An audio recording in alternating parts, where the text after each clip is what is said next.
आता ह्या कामं आणि इतर जे कामं आहेत नगरपालिकेचे, त्यामध्ये सत्ताधारी पक्षाच्या अनेक गट जे त्यांचे झालेत त्यांचा एवढा इंटरफेरन्स आहे आणि प्रत्येक टेंडरमध्ये हस्तक्षेप करणं याच्याने प्रशासन हे त्रस्त झालंय आणि त्यामुळं जे कामं ज्याची वर्क ऑर्डर झाली गेल्या DPCची ते कामं सुद्धा रखडलेले आहेत आणि विनाकारण रखडलेत.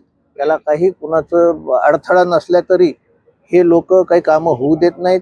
अधिकाऱ्यांवर दबाव टाकतायत. त्यामुळेच आपण पाहिलं की कालच जे नगरपालिकेचे मुख्याधिकारी आहेत श्री शैलेशजी फडके यांची बदली झालेली आहे आणि चांगला अधिकारी बीडमध्ये राहावं, त्याच्यामार्फत व्यवस्थित काम व्हावं ही सगळ्या जनतेची आणि सर्वांची इच्छा असते.